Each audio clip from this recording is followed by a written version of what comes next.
Hey Jacob, how you doing? Good. How are you, man? It's good to see you Yeah, again. great seeing you again, man. Thanks for doing this. Yeah, thanks for inviting me. I appreciate it. It's always good to talk with the vacation rental crew. You guys are always awesome, and I always learn a lot. So this is a pleasure for me to be a part on the other side. So thank Yeah, you. vice versa. I mean, we've had so many great times at conferences, and just thank you for all you've done in our industry. And we are, as VR Nation, we're super excited to have you do this today and what we're going to learn. I'm personally excited to learn what you're doing, and I know a lot of people on the call are too. I mean, so let's get introductions out of the way, and then maybe we'll do some fun stuff before we kick this off. Okay? That sounds great. Sure. So if you want to go to the next slide, VR Nation, what came from a regional organization to a nationwide organization here a year or so ago. Really us, it's for property managers built by property managers. Our focus is really to elevate the industry standards through professionalism, transparency, and ethical practices. So anybody who's been to our conferences or our road shows know that we really, really like education. We like the certification programs we have. We do like fun. We were a very fun organization. Sometimes, as Jacob, you know too much. Okay, but we're working on it. Okay, we like to have fun. So, thank you for joining us. Thank you for being part of VR Nation and being on this webinar. And I hope this adds some value. I want to do a quick introduction here for Jacob. I know Jacob, but a lot of you may not. Jacob works for ClearView Merchant Consulting. He's been in the industry for 5+ years. He's including 4 of those years specifically in the short-term rental space. His focus and goal is he helps vacation rental managers save money, stay compliant, and streamline operations. So I'm going to turn this over to you, Jacob, but thank you for doing this once again. Okay, one question, and then we can kick it off. Give me either a vacation that you've done recently, or what's your next vacation spot? Yeah. So actually, we just got back from vacation on Monday. So we did. This was the first time we'd done this.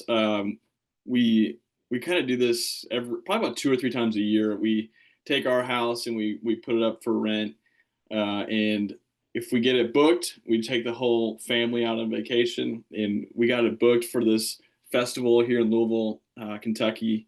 And so we went down to Georgia, northern Georgia. Dahlonega was where we stayed. It was right by the mountains, and we rented a place there. And then we went and spent a day in Atlanta. Took the kiddos to the Georgia Aquarium. I mean, they just had a blast. It was so fun. They had this like 30-foot whale shark and all this cool stuff. I was loving it, and I'm not a kid, so I don't know what that means necessarily for me, but Dude, we don't ever grow up. Come on. it's That's the number one complaint my wife tells me. You just won't ever grow up. why would I want to? It's I know it's just work is, anyway. What's it gonna, oh, so you rent your house out? Yeah, we rent our primary residence out and kind of call it a paycation, or it's like a Yeah. house hack, or whatever you want to call it. But it's a way for us to, yeah, be able to go on a family trip and have it, basically be paid for, which is a ton of fun and Sweet. helpful for us. And we always Smart. go and visit family, and so this is one time when we could just go as our family to go somewhere else, and so that's what we chose to Good for you. I want to talk to Angela about that. I'm not sure that would fly, but I'm going to talk to her about that. That's do. awesome. So let's kick it off. I could talk all day with you on this, but let's kick it off. I think you're screen sharing, so you can start if you want. Yeah, absolutely. So, yep, I like Matt had said, I have been in the short-term rental industry for about 4, 5 years ish. I slowly kind of walked in as a property manager, and yeah, started that way, renting out our primary residence. Kind of like I said, we've been doing that for about 4 or 5 years, and then we ended up going full time, and then through various different reasons, we kind of have backed out of managing properties for other people. Sold one of our houses, and yeah, kind of cutting back now on our side and trying to yeah, we're focusing more so on the ClearView payment processing side currently, which is yeah, which is where I'm at. I'm an account executive at ClearView, payment processor specific to short-term rental industry. which includes vacation rentals, RV parks, some independent hotels, stuff like that. And there's a lot of pain points that we see consistently within the industry, but also just ways to make things better for property managers. Kind of going on the point that you made about VR Nation, trying to do everything to make things better for property managers. We just want to be a piece in that cog, because we know there's so much that goes on with being a property manager. Or payment processing is just a point or a part of the whole system, as dealing with the property management software. You're cleaning, you're decorating, you're buying or other vacation rentals, or acquiring homeowners to manage them for them. So there's so much that goes on. We're simply trying to be a piece in that to make it better, make it easier, increase your net profits by decreasing your fees, stuff like that. So And I'm sure you're going to go into that, right? You're going to talk about the fees and the interchange rates and how that kind of, for a lot of us, we just sign up with with a payment processor, right? Our PMS or Yapstone, whoever, and then we kind of let it ride. But there's difference between American Express and Visa, Mastercard, Discover, and debit and stuff like that, right? That's right. Yeah. So there's differences within, as you'd mentioned, the card network. So Visa, Mastercard, and then there's a difference between a credit card and a debit card in terms of fees, and then there's a difference between a business credit card and a personal credit card, and then to this is not a simple kind of thing. Like payment processing as a whole, you can dig so deep, and you can just keep kind of peeling back layers and get more and more confused. I would rather just kind of keep it simple. But all that to say is there's a ton of moving factors, because there's also a payment gateway like Authorize.net, Slim CD, these ways that you connect into your property management software. And that's another ballgame as well. But then also you have card not present transactions versus card present, which is where you're, inputting the card there. And so all these have different fees, which does make things a little bit confusing. But mainly in the vacation rental space, most of the property managers we're dealing with are doing card not present. So somebody's trying to book online directly, inputting their information, and obviously that has its challenges as well. But you're trying to basically do everything in your power to both keep the information safe, secure, make sure you get paid, and decrease chargebacks. That's kind of like the main goal. Yeah, and I'm sure if people want to get into the weeds with you on it, you could set up a call individually Yeah, with them, and that's right. because this would be a 3-hour webinar, right? Yeah, and from what I can tell, we don't want to go 3 hours into this. No. But yeah, so there's a lot of different kind of pieces to it. But one of the things that I want to talk about is there's a classification that is an easy way to decrease your costs and really increase your bottom line with every transaction. And so there's a thing called an MCC, which is Merchant Category Code, or SIC, which is Standard Industry Code. It's just a way to classify the business that you're in. And the SIC code is the way that the government classifies your business, and the MCC is the way that the merchant is categorized. So this is more from Visa, Mastercard, Discover, how they categorize. So you have to have both of them. And essentially it matters because there's several different classifications that vacation rentals can fall under. And none of them are necessarily wrong, but there are ones where you have higher fees and you have higher risk, right? So you can kind of see here, the 6513 MCC code is lower risk and lower fees, right? But you have at the very bottom there 7011, which is the most basic and general umbrella of lodging and travel. And that's the one that mostly hotels use. And that one is a little bit higher risk, higher fees. So you'll be paying a little bit extra, between 20 to 30 basis points. And that's just on the fees side, right? On the Visa, MasterCard, like they charge extra under that merchant category. Is that where most of the VRMs end up? Yeah, from what we've seen, yes, a lot of them are under 7011 just because again, it's not wrong, but for the longest time, as you know, like hotel has kind of dominated the short-term rental space, and so it's easy to just to throw them in there. But you'll see like real estate agents and management, and then the 6513, that's the SIC code for apartment operators, but 6531 is the real estate agents and management. And there's kind of like two different ways to go about that. But the real estates and management is MCC 6513, SIC 65. It's confusing, but all that's to say, real estate agents and management, you get a lower fee, and so that's what you want to be on.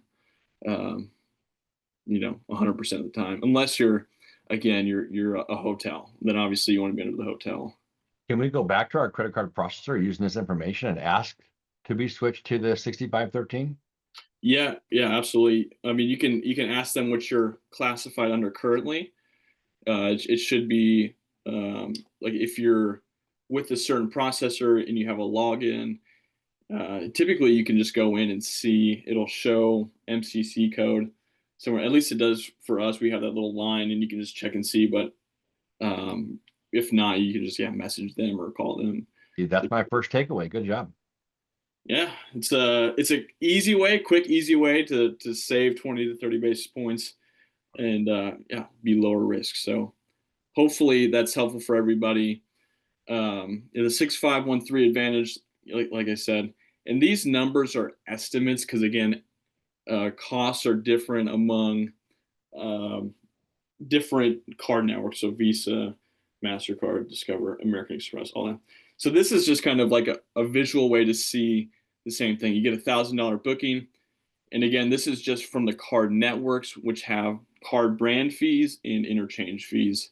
That's without the processor having any fees. So this is what this is talking about. If you have a 6513, you can see that $1,000 booking, you're paying $12 in processing cost from card brand and card network interchange fees, all the way up to the lodging rate, $19 plus. And so you can just see right there, you're just saving money, right? It's just an easy way to save money and to be classified properly. So you can just see and imagine for your own company, however much you're booking annually in card not present transactions. You can kind of do the math backwards there, but an easy way to save money. You have any thoughts or questions on this one, or is this one pretty clear? Well, I mean, someone's on this webinar now or watching in the future, this first 15 minutes, they're going to save $14,000. This is pretty good.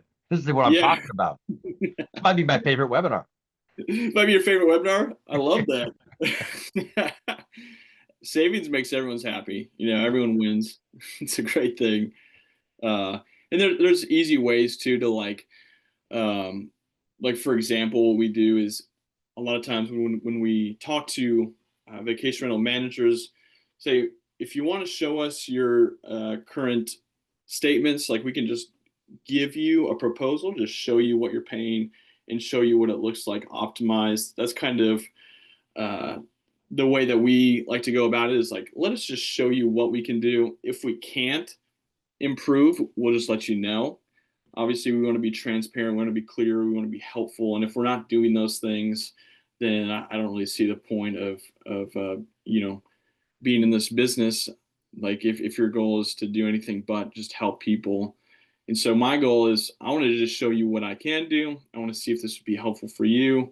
And then let's go from there and see if it makes sense. Right. And So I'm assuming you work with most PMSs, property we, management systems. yeah, there's a few that have just like one or two that they are proprietary working with. And, basically those are the ones where they're intentionally saying no to certain ones because of some partnership and stuff like that. So um, obviously, we've been in this industry for a while. We see certain companies buying and acquiring a payment processor, or vice versa. And obviously, in those situations, it's not that we can't. It's just that typically they're trying to Yeah, use the one that's in their ecosystem. So yeah, makes sense. But yeah, so again, another way to just simply see what savings you could have is the SIC MCC code, easy correction. There's other ways. A big question that we get a lot of the times is surcharging and passing costs to the guests. This is a big thing that we see a lot of people trying to do and wanting to do, and a lot of times even doing improperly. And most of the time, there it's not going to be a huge issue. But on the chance that you get audited by a Visa, Mastercard, they're going to be looking for certain things to be in compliance. So again, passing costs to the guests, right? What you're trying to do is you're trying to apply that fee directly to them, have them pay the card. But a way to really make this compliant is, do they have an option to opt out of the processing fee? So you'll see this a lot of times with gas stations. You'll see well, I guess it's less now, but it used to be a credit card cost and then a cash cost would be like 10 cents less, right? So that's like what they call a cash discount. So it's one way to stay compliant is if the consumer has a way to opt out of paying the card fee by paying through an alternative method.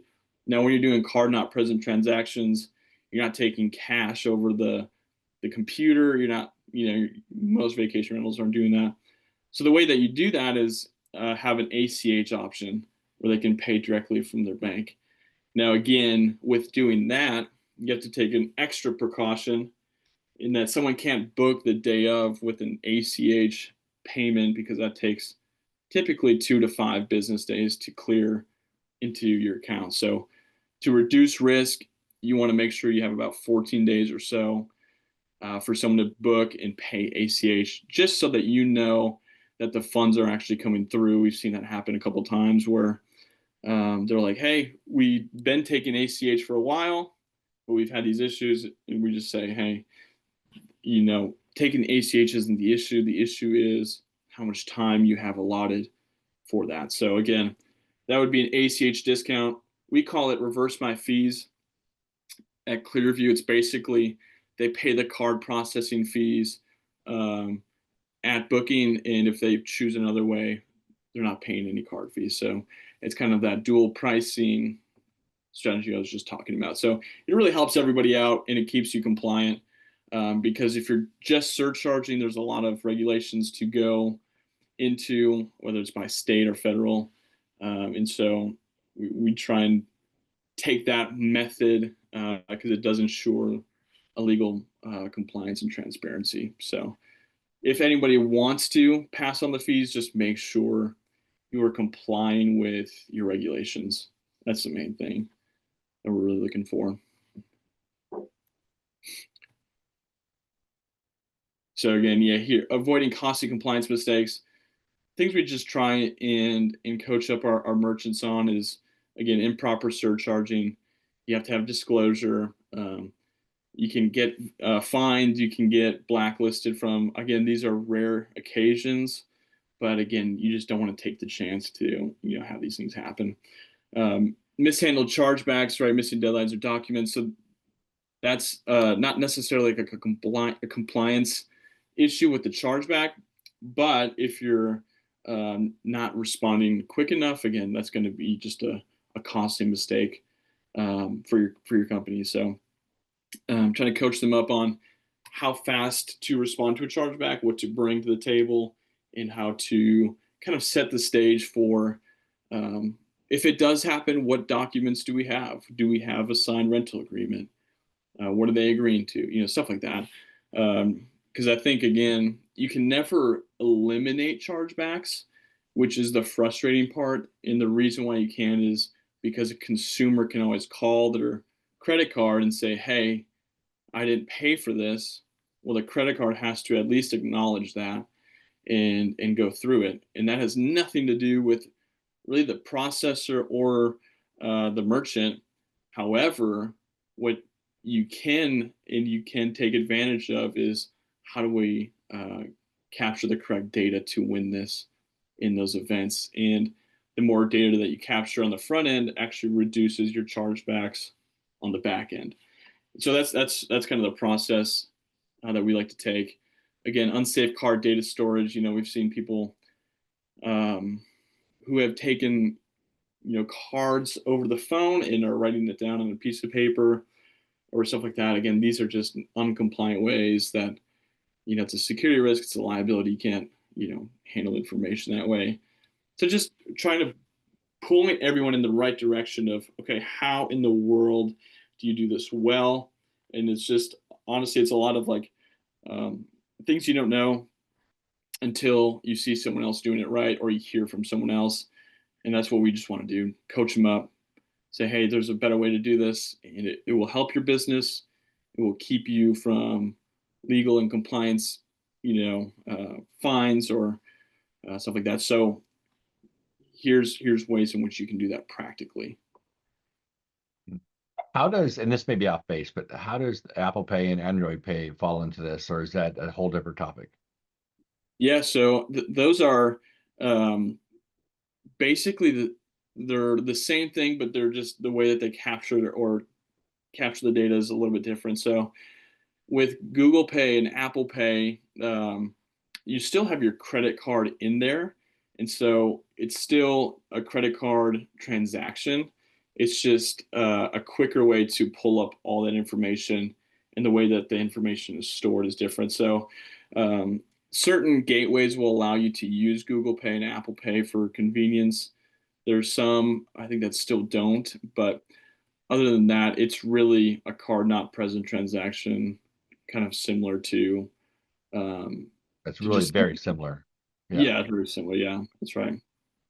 Um, Optimized pricing, transparent alternatives. So the reason why I have this slide in here is we've seen on doing several proposals and looking at other people's statements so that we can compare costs and create a proposal for them. We see a lot of different things in statements, and if we're honest, most of them are pretty confusing. They're hard to read. It's hard to see, what you're actually paying, what is necessary versus, what is just an inflated margin for, a processor to make a lot of extra money, stuff like that. And one of those things is you can see, like, if you're reading your statement, you'll see, like, sometimes it'll be a miscellaneous fee, which again is just kind of like a red flag where you're like, why do I have a miscellaneous fee? This doesn't make any sense. And you're right, right? A miscellaneous fee is exactly that. It doesn't make any sense. It's just miscellaneous. It's put out there. There's other things too where we've seen a lot of processors increase their rates year by year. So uh, this kind of happens. You'll see this in other parts of life. We just went through it. For whatever reason, I feel like Wi-Fi does this a lot. Like I'll have a Wi-Fi company, and it'll be $60 or whatever, and then all of a sudden by year one or two, and we just found this out with ours, it's now $95, and it's like nothing's changed. It's just uh, make extra money and trying to see who's paying attention or not. So that's a huge red flag if your costs are increasing for no other reason than being loyal, which I think is the opposite of what you'd really want in a company. Um, and that's one of the things that we do is in our optimized pricing. Not only are we not trying to add those miscellaneous fees or bake fees into other fees, which we've seen just kind of like combining them, but also keeping it the same for the length of the time that we're with them. So Do processors have to notify their users if they're going to increase the pricing year over year? that's a good question. I'm not sure the legality behind it, like if it's like illegal to do it, or if it's kind of one of those fine print issues where it says that we can, but nobody actually reads it, and so it's just kind of like a yeah, let's go for it. Um, I have seen where they will send out emails saying that it's going to happen, which at least they're being transparent there. But what we found is most of the time customers are confused or didn't know. So I don't know if it's that they didn't read the email in full that was sent, or if it got lost, or if it's just being done without their knowledge. So it does seem like most of the time they're confused a little bit, which is not what you want at all. Your last point here on this slide, you're talking about the flat rate pricing as compared to the alternative way. What's your thoughts on that as far as flat rate or looking at the card networks individually? Yes. So if you're as a merchant wanting to take on the card fees yourself, you're not trying to pass the fee on to the consumer. Uh, you want to do interchange. I would say 99% of the time. Like I haven't seen a flat rate that beats the interchange rates in terms of a whole. Yeah, taking everything as a whole. Because with So it's like an interchange rate plus, right? that's right, interchange rate plus. It always ends up, at least on our end, from our merchants that I've seen, has been less than a flat rate pricing. So, obviously everyone knows Stripe, 2.9% plus 30 cents a transaction. That always ends up being way higher than doing an interchange rate plus. Um, with us, we're typically, depending on the type of cards that are taken, usually are able to be around 2.1, 2.2, 2.3 is what it Or averages out to be. American between Express, Visa, MasterCard, and like Amex and stuff like that. that's right, yeah. And American Express is always higher. So if you're taking a ton of American Express, it will be higher. Um, but that's just, yeah, American Express, we know. Uh, yeah, they charge a lot. So Perfect. Thanks for clarifying that. I've always wondered. yeah, absolutely. And obviously, if you have more questions, just interrupt me. Let me know. I think I'm just kind of spitting off what I know, and just want to be helpful for what a property manager is thinking. So again, statement transparency, know what you're paying. Good statement features, right? You just see clear breakdown of interchange costs, and again, there's no real simple way to do this because every card has a different interchange cost. So you'll look at your statement, you'll see a bunch of cards, but at least in ours, it'll show you what the costs are right next to it, right? So um, the interchange costs, the card brand fee costs, any separate assessment fees, transparent processor markup. So again, what you're paying at every line item. Transparency is key. Easy to understand summary, right? Again, no hidden junk fees, no annual increase in rates. These are just things to keep in mind. Red flag statements, bundled fees with no breakdown, mysterious line items. Again, if it's super confusing, one, talk to your payment processing rep, have them explain it. If it's so confusing, even after that, might be a good sign to just see other options. But again, uh, payment processing, it is complicated no matter how the way that you do it, but there is a way to make it simple and just to know exactly what you're paying. And that's our goal. Um, and so these are just things to keep in mind when you're choosing a payment processor, when you're looking at your statements, and when you're discussing it with your team internally, all these things, just kind of things that I've taken from conversations, and hopefully this is helpful. Great. Thank you. Oops, is this a bad slide? Looks like it. We'll go to this one. The seamless PMS integration, and one of the things that our team really focuses on and tries to help out with is, okay, if somebody wants to move forward, what does that integration look like? And again, it's different with every property management software out there, and that depends again because each one uses a different payment gateway. So we have a lot of partners that we work with, Authorize.net, SlimCD, BridgePay, all these ones. And there's more out there. That's just a small sample again with the software. We connect with them, and they take the data from the card and basically make sure that it's a proper card with a proper amount of limit on it to make the payment.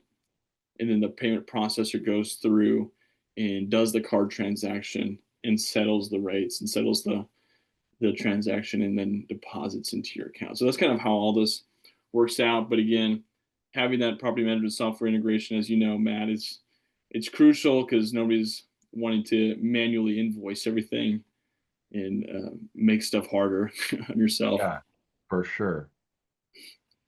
And that's what our team is designed to do. And other companies do it really well. Lindbrook, Send, those companies are dedicated to the vacation rental space.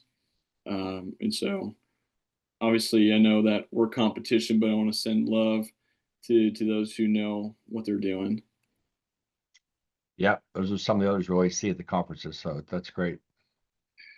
Yeah, they're great guys. You try and talk to them anytime we can. And, I understand, we're all trying to do the best that we can. And, I always want to help out where I can and learn from them as well. This goes into the red flags you were talking about with the wrong SIC code. Most of us are probably on the 7011, like you said, so we can maybe see if we can switch that. I think it was what, 6513, I think it was. Yeah, that's right. 65. Look at and see if we have flat rate. I know over the years I've had flat rate. I mean, I've been doing this almost 20 years. I've had flat rate. I've had interchange, currently on interchange plus, which you're right, so much better. Yeah. Yeah, so I mean, these are great. Yeah, these are just, I think, very simple first steps. And then, yeah, as you've mentioned, you don't know what you don't know until you've kind of gone through it. So, yeah, with you having 20 years experience in, property management, what have you noticed as being some issues or great things that you've had with your payment processor? I know I'm kind of putting you on the spot here, but I just want to hear from a property Yeah, manager. no, I mean that's totally fine. I've had quite a few over the years, large, small. That I've ran into issues with PMSs and who do they work with and who they don't work with. For me personally, the biggest thing is chargebacks. Hmm. So when you get a chargeback, how easy is it to respond? Does that company help you respond? Do they give you an idea of, you need to have this, and that, like, your rental agreement, any communication, they're usually around some kind of cancellation, and they have fallen outside of a cancellation window or inside a cancellation window, and that's usually where I've seen it personally. Um, but it's the reporting process. How easy is it to get in there, dude? I've been with some that are very difficult. The user interface is not great. Hmm. Whereas if you're with one processor where the user interface it's good, it makes it very easy to handle that. So that and reporting. A lot of times I've seen in the past, you have a payment processor that doesn't, their reporting is not straightforward. Maybe they don't want you to know it. I don't know. The fees and whatnot, like you were talking about the miscellaneous fees. So Yes. when people are transparent, or not people, but when companies are transparent, it makes it so much easier. Those are the two things I see. Yes, I would agree with you. I think, at least from my perspective, what I've heard from other companies is right on par with what you're saying. Is, yeah, is it transparent? Am I able to see the reporting clear enough? I think another thing is, I think that kind of falls within the category too of an integration on the property management software. Because if it's a good integration, you can typically see the reporting in the software as well. So it's kind of a nice little two-way street where it's communicating back and forth, which again, sometimes uh, certain property management software will have a one-way connection, which, again, you're not receiving information back from the processor, but you're just seeing like paid or, whatever on those things. And so, yeah, I think being able to, yeah, see the reporting and know the process of the chargeback. How do you deal with it? What do you need? Yeah, X, Y, and Z. Is there any help, when you're reaching out to customer support in that, or is it just like, hey, you're on your own, figure it out, Yeah. which again is no fun. But yeah, thanks for sharing that. I just wanted to hear from your experience specifically. What are the biggest, headaches that you have, and what's the most helpful? So um, I think this is the last slide here. Key takeaways for vacation rental manager success. Classification drives cost savings right away. It's just a very quick, easy way to make sure that you're maximizing every transaction. in terms of net profit. And then I'm going fee, to check on this personally right after this call, right after this webinar. yeah, And let me know what you that's find out. I'm I will. curious. I'll message you. I'm really curious about that one. Is again, I do imagine, the people who know the industry will actually put you in that, but then again, you just want to make sure that you're there already. And then, yeah, fee reversal is an optional strategy. Again, there are compliant ways to do it, compliant programs. Doing the interchange plus and then passing the fee on is not compliant. It's just one of the rules that the Visa Mastercard that they have. So when you do that, you want to make sure you're doing it properly, transparently, and then compliantly. So just make sure you talk to somebody about it if you're wanting to do it. I'm always happy to help. These compliance mistakes are preventable. It's just, again, understanding the rules and then having someone you can talk to about it to make sure you're already there. And then fourthly, optimized pricing delivers real savings. So again, it's not only having the right SIC MCC code, but also just seeing if your current processor puts you on a flat rate, or if you're on Interchange Plus, that will also matter. And the third thing is making sure all the fees are displayed transparently and not being increased year over year. All those things will help out on your bottom line. Transparency is non-negotiable. Again, I hate to beat a dead horse with this, but it is so key just to know exactly what you're paying, where to go, and who's there to help. And then the integration, from what we've seen in this industry, has been very simple. But again, you want somebody who's there to help you guide you through it, because again, your whole livelihood is dependent on being able to take payments.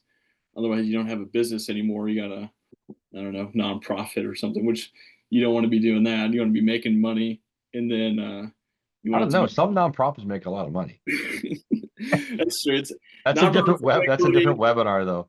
The, Yeah, I think that it's key. A lot of times I'm thinking to myself over the years where for me, it's sometimes it's been a set it, forget it. Like I got the process taken care of. I got so many other things I'm juggling here that I think it's important as we're talking about this. We need to review this, what, once a year, maybe?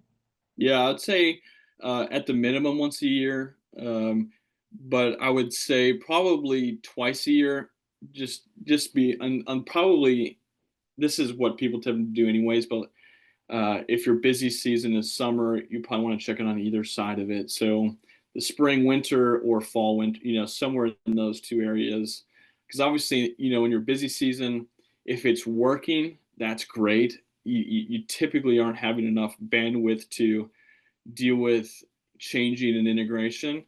If you do, obviously, it's always great to do it then. But from what I see, is do it during your downtime.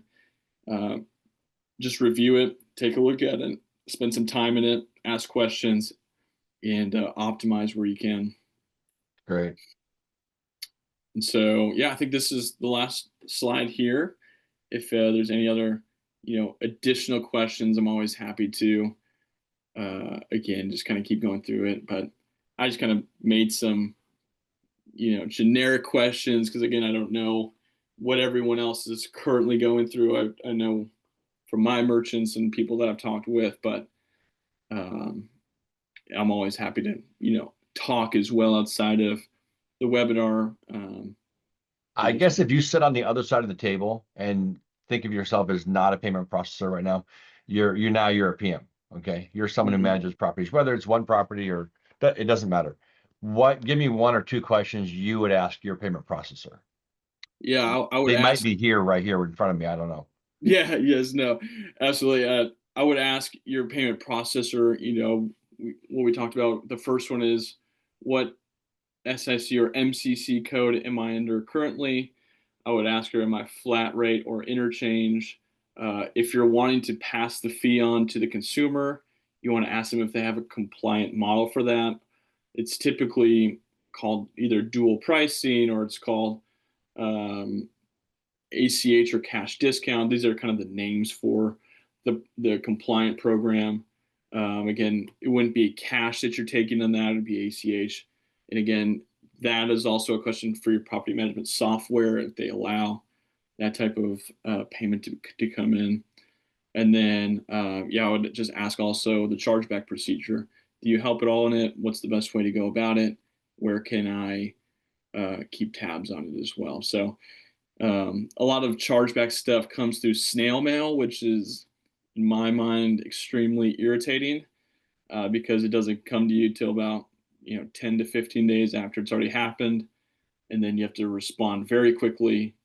And with us, we have an online portal to be able to track it and stuff like that as well. So it makes it into the new digital age of goodness where you can do things quicker. So those are the things that I would typically ask.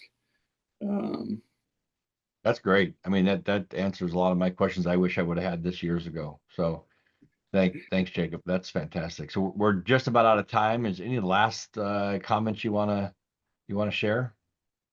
and last comments. Yeah, I mean, I would just say, uh, again, try and take advantage of optimizing every part of your property management company. Again, we're just a small piece of it, and we're happy to help where we have knowledge, and that's in payment processing.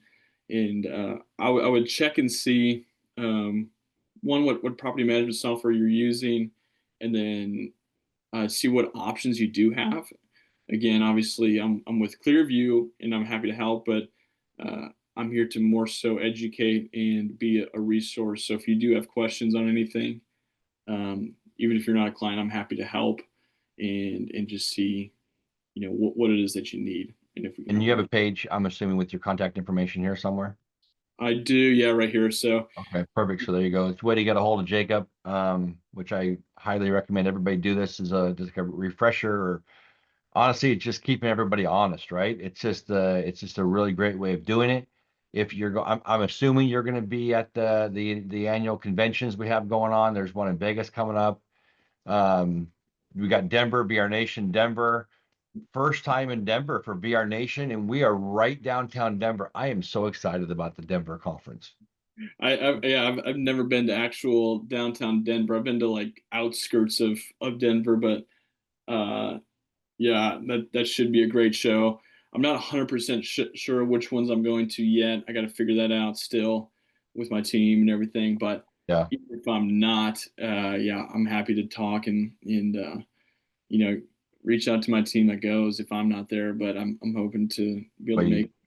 I know you're going to be in Denver. It's right off 16th Street. 16th Street is like it's like the strip for Vegas, but it's Denver, and it's way more fun and less costly than the strip. So, being from Vegas originally, I can say that. But Yeah. our conference that which I'm excited to see you there is April 28th through the 30th of next year. Okay. April There 20th, 30th. at the Sheraton there. So just go to vrnation.com, pull up events, you'll see that. That's a little plug for us.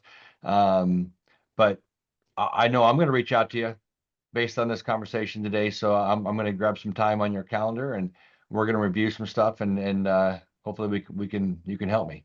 Yeah, that sounds great. We'll get a little virtual coffee. Yeah, Uh, virtual coffee. I'm all into virtual coffee these days. that sounds good, Matt. No, and I appreciate you and the VR Nation team having me on and yeah, asking great questions. I appreciate that. That's always a helpful way to learn and for me to understand what you're going through. So, yeah, thanks again. Yeah. We help Well, any. hey, thanks for your time, Jacob. I really appreciate you doing this, and I look forward to talking to you real soon. That sounds good, Matt. Yeah, look forward to it. All right. See you, buddy. See you.